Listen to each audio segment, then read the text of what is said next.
এয়া আকাশবাণী গুৱাহাটী সন্ধিয়াৰ আঞ্চলিক বাতৰি পঢ়িছো অৰুণিমা গোস্বামীয়ে আৰু মোৰ সৈতে আছে পুলক গগৈ। এতিয়া প্ৰধান বাতৰিসমূহ হ'ল দেশৰ 7খন ৰাজ্যৰ 13টা বিধানসভা সমষ্টিৰ উপ নিৰ্বাচনৰ ফলাফল ঘোষণা, কংগ্ৰেছ আৰু তৃণমূল কংগ্ৰেছৰ 4খনকৈ আসনত জয়লাভৰ বিপৰীতে বিজেপিৰ 2খনকৈ আসনত জয়লাভ, আম আদমী পাৰ্টি আৰু ডিএমকেৰ এখনকৈ আসনত বিজয় সাব্যস্ত, কেন্দ্ৰীয় যোগাযোগ আৰু উত্তৰ পূব উন্নয়ন দপ্তৰৰ মন্ত্ৰী জ্যোতিৰাদিত্য সিন্ধিয়াৰ আজি মুখ্যমন্ত্ৰী হিমন্ত বিশ্ব শৰ্মাৰ সৈতে অসমৰ আন্তঃগাঁথনি উন্নয়ন বিষয়ত আলোচনা, মুখ্যমন্ত্ৰীৰ নগাঁও জিলাৰ ৰহাত নিৰ্মীয়মান জোঙাল বলহু পৰ্যটন ক্ষেত্ৰ পৰিদৰ্শন, 2026 চনৰ পেৰা এছিয়ান গেমছ আৰু 2028 চনৰ পেৰা অলিম্পিকলৈ প্ৰস্তুতিৰ কাৰণে অসম পেৰা অলিম্পিক সংস্থাৰ বিশেষ অনুশীলন কাৰ্যসূচীৰ আয়োজন আৰু আজি হাৰাৰেত অনুষ্ঠিত চতুৰ্থখন টি20 খেলত জিম্বাবুৱেৰ ভাৰতক জয়ৰ বাবে 153 ৰানৰ লক্ষ্য নিৰ্ধাৰণ। এতিয়া শুনক বিতং বাতৰি। দেশৰ 7খন ৰাজ্যৰ 13টা বিধানসভা সমষ্টিৰ বাবে 10 জুলাইত অনুষ্ঠিত উপ নিৰ্বাচনত কংগ্ৰেছ আৰু তৃণমূল কংগ্ৰেছে 4খনকৈ আসনত জয়লাভ কৰাৰ বিপৰীতে বিজেপিয়ে 2খন আৰু আম আদমী পাৰ্টি তথা ডিএমকে এখনকৈ আসন লাভ কৰিবলৈ সমৰ্থ হৈছে। ইফালে বিহাৰত নিৰ্দলীয় প্ৰাৰ্থী শংকৰ সিঙে নিকটতম প্ৰতিদ্বন্দ্বী তথা জেডিইউৰ প্ৰাৰ্থী কালাধৰ প্ৰসাদ মণ্ডলক 8,244টা ভোটৰ ব্যৱধানত পৰাজিত কৰি ৰূপৌলী বিধানসভা সমষ্টিত জয়লাভ কৰিছে। পঞ্জাৱত শাসকীয় আম আদমী পাৰ্টীয়ে জলন্ধৰ পশ্চিম সংৰক্ষিত বিধানসভা আসনত জয়লাভ কৰাৰ বিপৰীতে হিমাচল প্ৰদেশত শাসকীয় কংগ্ৰেছ দলে দেহৰা আৰু নাগাগড় বিধানসভা আসনত জয়লাভ কৰিছে। ইফালে বিজেপিয়ে হিমাচল প্ৰদেশৰ হামিপুৰ বিধানসভা সমষ্টিত বিজয় সাব্যস্ত কৰিছে। পশ্চিমবংগত শাসকীয় দল তৃণমূল কংগ্ৰেছে ৰাণাঘাট দক্ষিণ, মানিকতলা আৰু বাগদা আসনত জয়লাভ কৰে। উত্তৰাখণ্ডৰ বদ্ৰীনাথ আৰু মংগলোৰ বিধানসভা আসনত কংগ্ৰেছে বিজয় সাব্যস্ত কৰিবলৈ সমৰ্থ হৈছে। আনহাতে বিজেপি প্ৰাৰ্থী কমলেশ প্ৰতাপ শাহে মধ্যপ্ৰদেশৰ আমৰৱাৰা আসনত জয়লাভ কৰিছে। দুদিনীয়া ভ্ৰমণসূচীৰে অসম আৰু মেঘালয়লৈ অহা ডোনাৰ মন্ত্ৰী জ্যোতিৰাদিত্য সিন্ধিয়াই আজি গুৱাহাটীত মুখ্যমন্ত্ৰী ড হিমন্ত বিশ্ব শৰ্মাৰ সৈতে আলোচনাত মিলিত হয়। 4G তথা 5G আৰু উচ্চ গতিসম্পন্ন ইণ্টাৰনেট সেৱা বৃদ্ধিৰে অসমত ডিজিটেল আন্তঃগাঁথনি উন্নত কৰা, টেলিকম আন্তঃগাঁথনি সেৱাৰ বাবে দক্ষ মানৱ সম্পদ বিকশিত কৰাৰ পথ প্ৰশস্ত কৰা, বান ক্ষতিগ্ৰস্ত এলেকাত নেটৱৰ্ক ক্ষীপ্ৰতাৰে পুনৰ সংযোগ কৰা নিশ্চিত কৰাৰ বাবে শেহতীয়া প্ৰযুক্তি গ্ৰহণকে ধৰি ভালেসংখ্যক গুৰুত্বপূৰ্ণ বিষয়ত মন্ত্ৰী দুগৰাকীয়ে আলোচনাত মিলিত হয়। ইয়াৰ উপৰি উত্তৰ পূব পৰিষদৰ সৈতে উন্নত সমন্বয় আৰু ডোনাৰৰ দ্বাৰা অনুমোদিত আঁচনিসমূহৰ দ্ৰুত ৰূপায়ণৰ বাবেও ডোনাৰ মন্ত্ৰীগৰাকীয়ে আলোচনাত উল্লেখ কৰে। নগাঁও জিলাৰ ৰহাত প্ৰায় 50 কোটি টকা ব্যয় সাপেক্ষে নিৰ্মীয়মান জোঙাল বলহু পৰ্যটন ক্ষেত্ৰ আজি মুখ্যমন্ত্ৰী হিমন্ত বিশ্ব শৰ্মাই পৰিদৰ্শন কৰে। পৰিদৰ্শনৰ অন্তত মুখ্যমন্ত্ৰীয়ে বিগত 2 বছৰৰ আগতে আৰম্ভ কৰা পৰ্যটন ক্ষেত্ৰখনৰ প্ৰথম পৰ্যায়ৰ কাম অহা বছৰতে সমাপ্ত হ'ব বুলি সংবাদ মাধ্যমৰ আগত মত প্ৰকাশ কৰে। তিৱা জনগোষ্ঠীৰ বৰ্ণাঢ্য সাংস্কৃতিক সমলসমূহ বিশ্ববাসীৰ সন্মুখত প্ৰদৰ্শন কৰাৰ বাবে এই প্ৰকল্পত আৰু কি কি উপাদান সংযোগ কৰিব পৰা যায় সেই বিষয়ে তেওঁ আলোচনা কৰে। মুখ্যমন্ত্ৰীয়ে তিৱা স্বায়ত্তশাসিত পৰিষদৰ নেতৃবৰ্গৰ সৈতে সামগ্ৰিক বিষয়ে আলোচনা কৰে বুলিও জানিবলৈ দিয়ে। এই পৰিদৰ্শন কালত মুখ্যমন্ত্ৰীৰ সৈতে মন্ত্ৰী পীযুষ হাজৰিকা, বিধায়ক ৰূপক শৰ্মা, জিতু গোস্বামী, শশীকান্ত দাস আৰু ৰমাকান্ত দেউৰী উপস্থিত থাকে। ৰাজ্যৰ শক্তি, জনজাতীয় বিশ্বাস আৰু সংস্কৃতি বিভাগৰ মন্ত্ৰী নন্দিতা গাৰ্লুছাই আজি বিশ্ব ঐতিহ্য ক্ষেত্ৰৰ সম্ভাৱ্য তালিকাত থকা চৰাইদেউ মৈদাম ক্ষেত্ৰ পৰিদৰ্শন কৰে।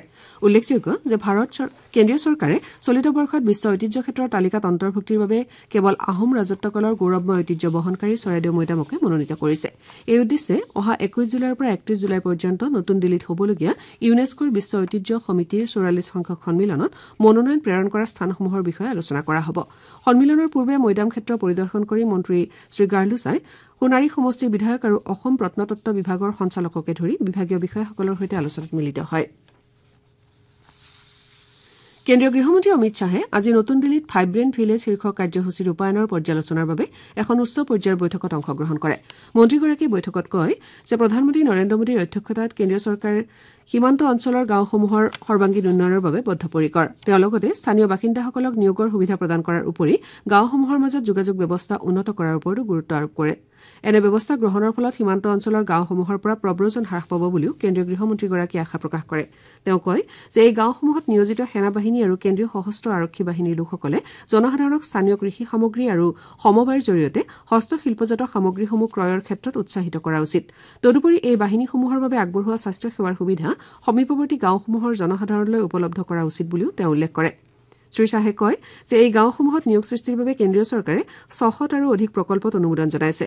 ভাইব্ৰেণ্ট ভিলেজ কাৰ্যসূচীৰ অধীনত 136খন সীমান্তৱৰ্তী গাঁৱত 113টা সকলো বতৰৰ উপযোগী পথ প্ৰকল্প ৰূপায়ণৰ দ্বাৰা যাতায়াতৰ ক্ষেত্ৰত উন্নত কৰাৰ ব্যৱস্থা কৰা হৈছে। এই প্ৰকল্পসমূহ ৰূপায়ণত 2,420 কোটি টকা ব্যয় কৰা হ'ব। উল্লেখযোগ্য যে যোৱা বছৰৰ 15 ফেব্ৰুৱাৰীত কেন্দ্ৰীয় চৰকাৰে অৰুণাচল প্ৰদেশ, হিমাচল প্ৰদেশ, ছিকিম, উত্তৰাখণ্ড আৰু দেশৰ উত্তৰ সীমান্তৰ 19খন জিলাৰ 44টা উন্নয়ন খণ্ডত কেন্দ্ৰীয় পৃষ্ঠপোষকতাৰে এই আঁচনি আৰম্ভ কৰিছিল। तारीख पे तारीख, तारीख पे तारीख। लेकिन अब ऐसा नहीं। FIR करना आसान नहीं। आसान बन गया अब। पता नहीं जांच में कुछ हो भी रहा है या नहीं। अब पूरी जानकारी मिलेगी। क्या मोबाइल में जो फोटो है उसे सबूत मानेंगे वो? माना जाएगा दोस्त। छोड़ो कल की बातें, कल की बात पुरानी, नए कानून लिखेंगे नए भारत की कहानी। ये नई आजादी, ये नई आजादी। ये सुधारवादी हैं, नहीं है ये दंड प्रधान। टेक्नोलॉजी का अधिक उपयोग, मिलेगा तेज न्याय। पीड़ित को ये देते हैं कई नए अधिकार। अपराधों के लिए हैं इसमें कड़े प्रावधान। न्याय केंद्रित कानून लिखेंगे अब नए भारत की कहानी। नए आपराधिक कानून 1 जुलाई 2024 से लागू। आजाद भारत अपने कानून। ये नई आजादी। অসমৰ যুৱ বিজ্ঞানী বৃন্দা কাশ্যপে 2024 বৰ্ষৰ কাৰণে ইউনেস্কোৰ man and biodiversity young scientist বঁটা লাভ কৰি ৰাজ্যখনলৈ গৌৰৱ কঢ়িয়াই আনিবলৈ সমৰ্থ হৈছে। দেশৰ ভিতৰত একমাত্ৰ যুৱ বিজ্ঞানী হিচাপে এই সন্মান লাভ কৰিবলৈ সমৰ্থ হোৱা শ্ৰী কাশ্যপক অভিনন্দন জ্ঞাপন কৰি মুখ্যমন্ত্ৰী ডঃ হিমন্ত বিশ্ব শৰ্মাই সামাজিক মাধ্যম যোগে যুৱ বিজ্ঞানীগৰাকীৰ সফল ভৱিষ্যতৰ বাবে শুভেচ্ছা জ্ঞাপন কৰে। উল্লেখযোগ্য যে 1989 চনত প্ৰৱৰ্তন কৰা ইউনেস্কোৰ এই বঁটাত জৈৱ বৈচিত্ৰ্য, প্ৰাকৃতিক সম্পদ আৰু পৰিৱেশ তন্ত্ৰৰ বিষয়ত গৱেষণা কৰি থকা যুৱ বিজ্ঞানীসকলক উৎসাহিত কৰাৰ বাবে $5,000 গৱেষণা সাহায্য আগবঢ়োৱা হয়। আকাশবাণী গুৱাহাটীৰ বাতৰি বিভাগৰ চুক্তিভিত্তিক সম্পাদনা সহায়ক আৰু বাতৰি পৰিৱেশক তথা অনুবাদক পদত নিযুক্তিৰ বাবে কাইলৈ গুৱাহাটীৰ কটন কলেজিয়েট চৰকাৰী উচ্চতৰ মাধ্যমিক বিদ্যালয়ত লিখিত পৰীক্ষা অনুষ্ঠিত হ'ব। মুঠ 100 নম্বৰৰ এই পৰীক্ষা দিনৰ 11 বজাৰ পৰা 1 বজালৈকে অনুষ্ঠিত হ'ব। পৰীক্ষাৰ্থীসকলক দিনৰ 10 বজাত যাৱতীয় তথ্য পাতিৰ লগতে ফটো, পৰিচয় পত্ৰসহ পৰীক্ষাস্থলীত উপস্থিত হ'বলৈ কোৱা হৈছে। নীতি আয়োগৰ বিশেষ কাৰ্যসূচী সম্পূৰ্ণতা অভিযান অসমতো অব্যাহত আছে। এই অভিযানৰ অংশ হিচাপে জিলাই জিলাই বিভিন্ন কাৰ্যসূচী গ্ৰহণ কৰা হৈছে। সম্পূৰ্ণতা অভিযানৰ অধীনত অভিলাষী জিলা আৰু উন্নয়ন খণ্ডসমূহত মূলতঃ প্ৰথম 3 মাহতে পঞ্জীয়নভুক্ত প্ৰসূতিৰ সংখ্যা, সংহত শিশু বিকাশ সেৱাৰ অধীনত প্ৰসূতিৰ পৰিপূৰক খাদ্য যোগান, শিশুৰ সম্পূৰ্ণ ৰোগ প্ৰতিৰোধ ক্ষমতা বৃদ্ধিৰ হাৰ, চৰকাৰে 2015 চনতে কৃষকৰ বাবে আৰম্ভ কৰা ছইল হেল্থ কাৰ্ডৰ যোগেদি মাটিৰ নমুনা সংগ্ৰহৰ হাৰ, প্ৰতিটো খণ্ডত মধুমেহ আৰু উচ্চ ৰক্তচাপজনিত ৰোগীসকলক চিনাক্ত কৰাৰ হাৰ আৰু একোটা উন্নয়ন খণ্ডত থকা আত্মনিৰ্ভৰশীল গোটৰ বিপৰীতে পুঁজি লাভ কৰি থকা গোটৰ হাৰ, বিদ্যুৎ যোগান থকা মাধ্যমিক পৰ্যায়ৰ বিদ্যালয়ৰ হাৰ তথা পাঠ্যক্ৰম আৰম্ভ হোৱাৰ এমাহৰ ভিতৰতে পাঠ্যপুথি বিতৰণৰ হাৰ বৃদ্ধি কৰাৰ লক্ষ্য লোৱা হৈছে। 3 মাহজোৰা সম্পূৰ্ণতা অভিযানৰ অংশ হিচাপে নিৰ্বাচিত জনপ্ৰতিনিধিৰ লগতে জিলা তথা খণ্ড বিষয়াসকলে গ্ৰাম সভা, নাটক, পুষ্টিকৰ আহাৰ মেলা, স্বাস্থ্য শিবিৰ, প্ৰদৰ্শনী, সজাগতা সভা আৰু সমদল আদি কাৰ্যসূচী গ্ৰহণ কৰিছে। শ্ৰোতাসকলে সন্ধিয়াৰ আঞ্চলিক বাতৰি শুনিছে আকাশবাণী গুৱাহাটী কেন্দ্ৰৰ পৰা। পৰৱৰ্তী বাতৰি শুনক পুলক গগৈৰ পৰা। বতৰ ফৰকাল হোৱাৰ পৰিপ্ৰেক্ষিতত ৰাজ্যৰ বিভিন্ন জিলাত বাঢ়নি পানী ক্ৰমাৎ শুকাবলৈ লৈছে যদিও এতিয়াও ৰাজ্যৰ 24খন জিলাৰ প্ৰায় 14 লাখ লোক বানৰ কবলত আছে। ব্ৰহ্মপুত্ৰ, বৰাককে ধৰি প্ৰধান প্ৰধান নদীসমূহৰ জলস্তৰ এতিয়াও বিপদসীমাৰ ওপৰত আছে। অসম ৰাজ্যিক দুৰ্যোগ ব্যৱস্থাপনা প্ৰাধিকৰণৰ তথ্য অনুসৰি এতিয়াও ৭৫টা ৰাজচক্ৰৰ ২,৪০৬খন গাঁৱৰ বিস্তীৰ্ণ অঞ্চল বানত বুৰ গৈ আছে। এই বানত ৩৯,০০০ হেক্টৰতকৈও অধিক কৃষিভূমি ক্ষতিগ্ৰস্ত হৈছে। শেহতীয়া বানত ৯০ জন লোকে প্ৰাণ হেৰুওৱাৰ তথ্য পোৱা গৈছে।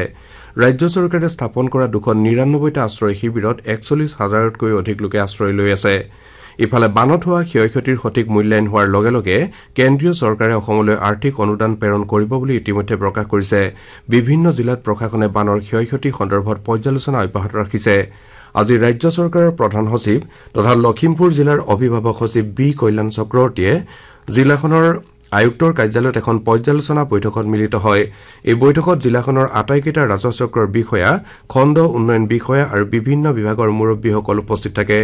বৈঠকত জিলাখনৰ আয়ুক্তই বানত হোৱা ক্ষয় ক্ষতিৰ খতিয়ান অভিভাৱক সচিবগৰাকীক দাঙি ধৰে। ইপিনে নগাঁও জিলাৰ কলিয়াবৰৰ বান পৰিস্থিতি এতিয়াও স্বাভাৱিক হোৱা নাই। যোৱা 2 জুলাইত হাতীমূৰাৰ শ্লুইচ গেট ভাঙি কলঙেৰে সোমাই অহা ব্ৰহ্মপুত্ৰৰ পানীয়ে কলিয়াবৰৰ বিস্তীৰ্ণ অঞ্চল প্লাবিত কৰিছিল। এই পৰ্যন্ত কলিয়াবৰৰ 98খন গাঁৱৰ 53,000ৰো অধিক লোক আৰু প্ৰায় 30,000 হেক্টৰ কৃষিভূমি ক্ষতিগ্ৰস্ত হৈছে। অঞ্চলটোত ৰবি শস্যৰ লগতে শালি ধানৰ খেতি নষ্ট হোৱাত কৃষকৰ সমস্যাৰ সৃষ্টি হৈছে। আনহাতে গোলাঘাট জিলাৰ বংকুৱালত বানে ছিঙি নিয়া মথাউৰি নিৰ্মাণৰ কাম পূৰ্ণগতিত অব্যাহত আছে। শিক্ষামন্ত্ৰী ডঃ ৰণোজ পেগুৱে আজি গোলাঘাট জিলা প্ৰশাসনৰ বিষয়াবৰ্গৰ সৈতে বংকুৱাল গাঁৱত উপস্থিত হৈ চিঙা মথাউৰি পৰিদৰ্শন কৰাৰ লগতে ৰাইজৰ অভাৱ অভিযোগৰ বুজ লয় মথাউৰিটো ছিগাৰ ফলত উত্তৰ মহুৰা আৰু ডিছৈ গাঁও পঞ্চায়তৰ কমেও 20খন গাঁও প্লাবিত হৈছে মন্ত্ৰীগৰাকীয়ে কয় যে জলসম্পদ বিভাগে মথাউৰিটোৰ পুনৰ নিৰ্মাণৰ কাম দ্ৰুতগতিত অব্যাহত ৰাখিছে ইপিনে বান ক্ষতিগ্ৰস্ত বিভিন্ন অঞ্চলত জলজীৱন অভিযান অসমৰ আঁচনিসমূহ কাৰ্যক্ষম হৈ থকাৰ পৰিপ্ৰেক্ষিতত জনসাধাৰণে বিশুদ্ধ পানী লাভ কৰিবলৈ সমৰ্থ হৈছে জনস্বাস্থ্য কাৰিকৰী মন্ত্ৰী জয়ন্ত মল্ল বৰুৱাই এই বিষয়ে প্ৰকাশ কৰি কয় যে দুৰ্যোগৰ সময়তো অভিযানৰ কৰ্মচাৰীসকলে জনসাধাৰণক খোৱা পানী যোগানৰ বাবে প্ৰচেষ্টা অব্যাহত ৰাখিছে এতিয়ালৈ ৰাজ্যখনৰ ৭,০০০খন গাঁৱৰ ৫৭ লাখৰো অধিক গাঁৱৰ পৰিয়ালে এই অভিযানৰ অধীনত ঘৰতে নলযোগে খোৱা পানী লাভ কৰিবলৈ সমৰ্থ হৈছে বুলি মন্ত্ৰীগৰাকীয়ে জানিবলৈ দিয়ে কামৰূপ মহানগৰ জিলা আয়ুক্তৰ অধ্যক্ষতাত আজি জিলা পথ সুৰক্ষা সমিতিৰ এখন গুৰুত্বপূৰ্ণ বৈঠক অনুষ্ঠিত হয় এই বৈঠকত জিলাখনৰ পথ সুৰক্ষাৰ সন্দৰ্ভত গ্ৰহণ কৰা কাৰ্যপন্থাসমূহ পৰ্যালোচনা কৰা হয়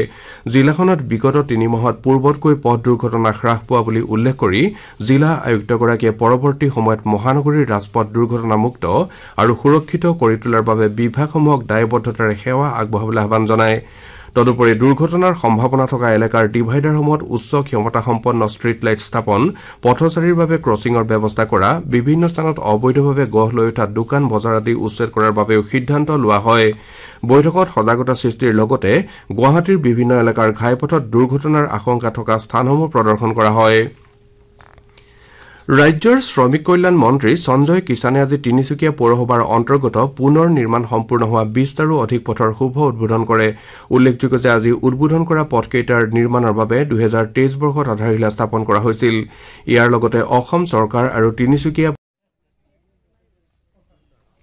পৌৰসভাৰ যৌথ উদ্যোগত নিৰ্মীয়মান ভালেসংখ্যক বাটপথ আৰু নলা নৰ্দমা নিৰ্মাণ কাৰ্যৰো মন্ত্ৰীগৰাকীয়ে পৰ্যবেক্ষণ কৰে বিগত সময়ত তিনিচুকীয়া চহৰৰ আন্তঃগাঁথনিমূলক বিকাশ সুনিশ্চিত কৰিবলৈ তিনিচুকীয়া পৌৰসভাৰ দ্বাৰা ভালেমান উন্নয়নমূলক প্ৰকল্প হাতত লোৱা হৈছে অসম চৰকাৰৰ সামাজিক ন্যায় আৰু সবলীকৰণ মন্ত্ৰালয়ৰ অধীনস্থ ৰাজ্যিক ছাফাই কৰ্মচাৰী আয়োগৰ অধ্যক্ষ বৈজনাথ বাজপুৰে আজি ধুবুৰী চহৰৰ কেইবাটাও হৰিজন কলনীলৈ গৈ সম্প্ৰদায়টোৰ লোকসকলৰ দৈনন্দিন জীৱন যাপনৰ মানৰ বুজ লয় তেওঁ কয় মুখ্যমন্ত্ৰী ডঃ হিমন্ত বিশ্ব শৰ্মাই হৰিজন সম্প্ৰদায়ৰ লোকসকলৰ আৰ্থসামাজিক উন্নয়নৰ কাৰণে বিশেষ কাৰ্যপন্থা হাতত লৈছে ইয়াৰ অধীনত সম্প্ৰদায়টোৰ ধুবুৰীৰ বাসিন্দাসকলৰ উন্নয়নৰ বাবেও প্ৰয়োজনীয় ব্যৱস্থা লোৱা হ'ব বুলি তেওঁ জানিবলৈ দিয়ে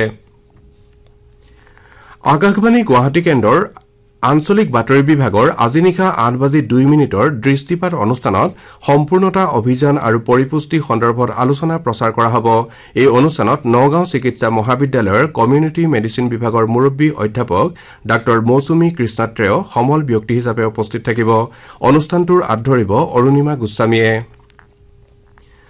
অসম পেৰা অলিম্পিক সন্থাই 2026 চনৰ পেৰা এছিয়ান গেমছ আৰু 2028 চনৰ পেৰা অলিম্পিকলৈ ৰাজ্যৰ খেলুৱৈসকলক সাজু কৰাৰ লক্ষ্যৰে প্ৰথম পৰ্যায়ৰ প্ৰস্তুতি শিবিৰ আৰম্ভ কৰাৰ বাবে পদক্ষেপ হাতত লৈছে উল্লেখযোগ্য যে বিগত সময়ছোৱাত অসমৰ পেৰা ক্ৰীড়াবিদসকলে বিভিন্ন ক্ষেত্ৰত পাৰদৰ্শিতা প্ৰদৰ্শন কৰিবলৈ সমৰ্থ হৈছে এই অনুযায়ী চীনত অনুষ্ঠিত পেৰা এছিয়ান গেমছত আনোৱাৰ সিকদাৰে ভাৰতীয় সাঁতোৰ দলক প্ৰতিনিধিত্ব কৰিছিল ইটালীত অনুষ্ঠিত বিশ্ব পেৰা চেম্পিয়নশ্বিপতো খেলুৱৈগৰাকীয়ে দেশক প্ৰতিনিধিত্ব কৰাৰ সুযোগ পাইছিল অসমৰ পেৰা সাঁতোৰবিদসকলৰ ৰাষ্ট্ৰীয় তথা আন্তঃৰাষ্ট্ৰীয় ক্ষেত্ৰত সফলতাৰ ধাৰাবাহিকতা অক্ষুণ্ণ ৰাখিবলৈ ৰাজ্যিক সংস্থাটোৱে 6 গৰাকী খেলুৱৈক জাপানত হ'বলগীয়া পেৰা এছিয়ান গেমছ আৰু আমেৰিকাত হ'বলগীয়া পেৰা অলিম্পিকলৈ সাজু কৰাৰ লক্ষ্যৰে উন্নত প্ৰশিক্ষণ দিবলৈ স্থিৰ কৰিছে এই উদ্দেশ্যেৰে সংস্থাটোৱে ষ্টেট বেংক অফ ইণ্ডিয়াৰ সৈতে এখন চুক্তি সম্পন্ন কৰিছে চুক্তি অনুসৰি ৰাজ্যৰ 6 গৰাকী নিৰ্বাচিত পেৰা সাঁতোৰবিদক এবছৰৰ বাবে অৰ্থাৎ 2024-25 বিত্তীয় বৰ্ষৰ কাৰণে অনুশীলনৰ সকলো ব্যয়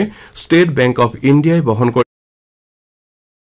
কৰিব চুক্তি অনুসৰি ধুনু টাও আনোৱাৰ সিকদাৰ কৃষ্ণ দাস ইয়াসমিনা খাতুন সাজিদা বেগম আৰু প্ৰীতি দাসক অনুশীলনৰ বাবে নিৰ্বাচন কৰা হৈছে ভাৰত আৰু জিম্বাবৱেৰ মাজৰ 5খনীয়া টি20 ক্ৰিকেট শৃংখলাৰ আজি হাৰাৰেত অনুষ্ঠিত চতুৰ্থখন খেলত জিম্বাবৱে ভাৰতক জয়ৰ বাবে 153 ৰানৰ লক্ষ্য নিৰ্ধাৰণ কৰি দিছে ভাৰতে টছত জিকি জিম্বাবৱেক বেটিংৰ বাবে আমন্ত্ৰণ জনায় জিম্বাবৱে প্ৰথমে বেট ধৰি নিৰ্ধাৰিত 20 অভাৰত 7টা উইকেট হেৰুৱাই 152 ৰান সংগ্ৰহ কৰে প্ৰত্যুত্তৰত আমাৰ এই বাতৰি যুগুতোৱাৰ পৰলৈকে ভাৰতে 7 অভাৰত এটাও উইকেট নেহেৰুৱাকৈ 71 ৰান সংগ্ৰহ কৰিছে আমাৰ এতিয়াৰ বাতৰি ইমানতে শেষ হ'ল